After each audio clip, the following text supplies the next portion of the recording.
Buenos días, mi nombre es Enrique Valenzuela y el seminario de hoy trata sobre alternativas de tenodesis bicipital.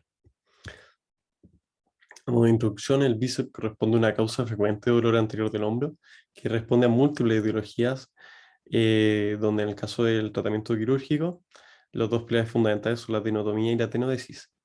Actualmente no existe un consenso actual sobre cuál es la mejor alternativa de manejo, ya que ambas tienen muy buenos resultados funcionales y se diferencian principalmente en la deformidad residual en Popeye que genera la tenotomía.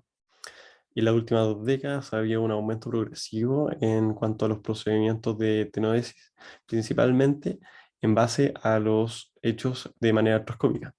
Es por esto que a la hora de elegir una tenodesis hay que tener en cuenta que este procedimiento se puede realizar de manera supra o subpectoral, artroscópico abierto y con distintos métodos de fijación. Haciendo la comparación entre los métodos artroscópicos y abiertos, esta revisión sistemática del año 2015 de la Universidad de Singapur habla de que los resultados con los dos métodos no tienen diferencias significativas y en ambos casos son buenos y excelentes, y las complicaciones tampoco tienen diferencias, solo que se agregan las complicaciones propias del abordaje en el caso de los procedimientos abiertos.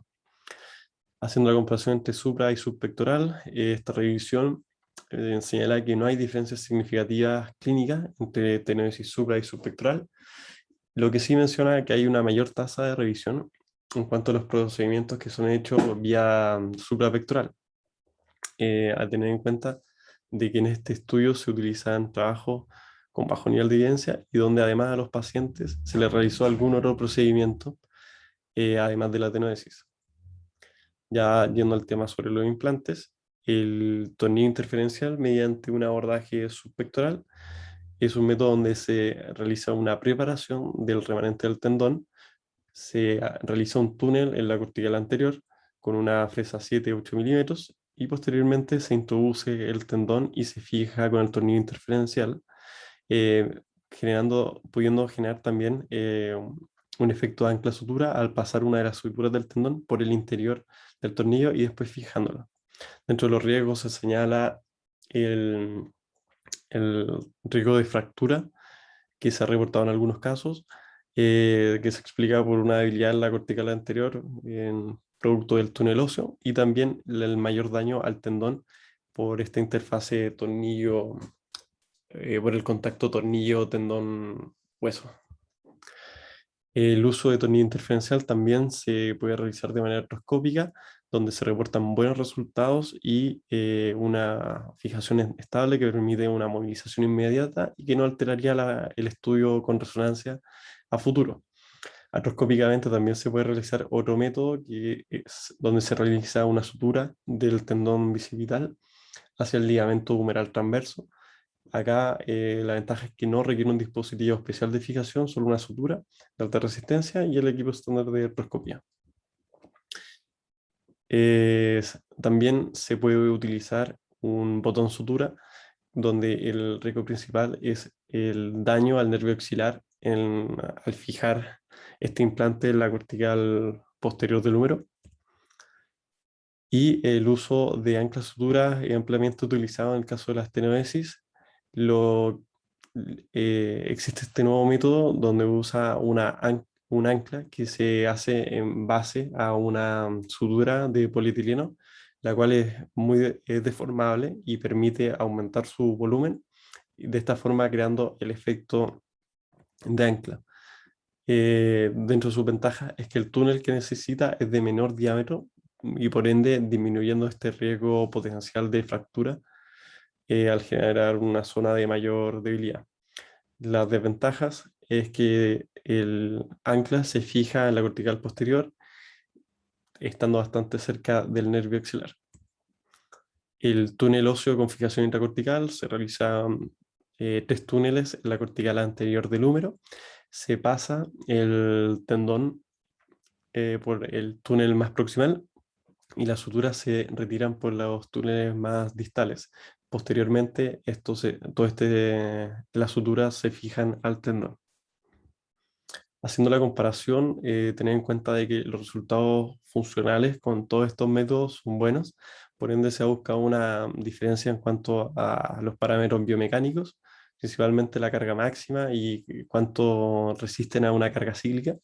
En este estudio cadavérico, donde se hace una comparación de ancla sutura convencional, esta nueva ancla sutura con un ancla hecha en base a polietileno, y el tornillo interferencial, lo que vieron fue que en, en el caso del desplazamiento posterior a un ciclo de cargas, el menor desplazamiento se conseguía con el tornillo interferencial. La carga máxima eh, se conseguía también con el tornillo interferencial, y la energía torsional que aguantaba todo este sistema era similar para los tres grupos. Lo que sí vieron es que al producirse el fallo del sistema con una fractura, en 2 de los 7 modelos que utilizaron un tornillo interferencial, el rasgo de fractura pasaba a través de este implante. No, y en ninguno de los otros implantes analizados pasó esto de que el rasgo pasara a través de él. Haciendo una comparación entre el implante botón sutura y tornillo interferencial, lo que vieron es que no hay diferencia en cuanto al grado de desplazamiento.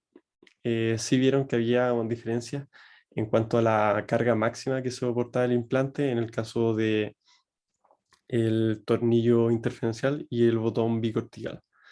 También lo otro importante es que vieron que la distancia promedio entre el implante, en el caso del botón bicortical, y el nervio axilar era de 2,14 milímetros, y en algunos casos estaba directamente en contacto.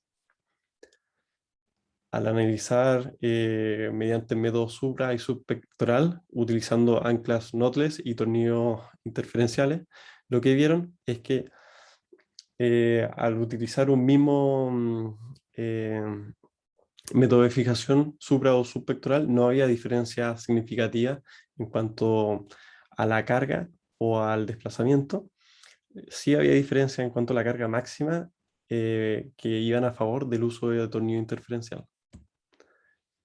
Y al hacer la comparación entre métodos de fijación vía abierta y artroscópico, utilizando túnel óseo, tornillo interferencial y también ancla sutura, lo que vieron es que el mayor desplazamiento tras una carga cíclica se producía en el caso de los túneles óseos, em, sin diferencias significativas entre los otros grupos, y la carga máxima era similar en los 4 grupos, sin diferencias.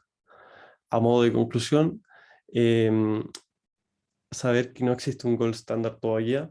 Los estudios están hechos, los estudios tienen un bajo nivel de evidencia, pero en general todos tienen buenos resultados funcionales, y son bastante similares los resultados entre sí. Los tornillos interferenciales tendrían los mejores resultados, sin embargo, siempre se menciona este mayor riesgo de fractura producto de la debilidad que se genera en la cortical al hacer estos túneles óseos. Por ende, la elección debe ser en base principalmente a la experticia del cirujano, con qué método se sienta más seguro o haya tenido mejores resultados. Muchas gracias.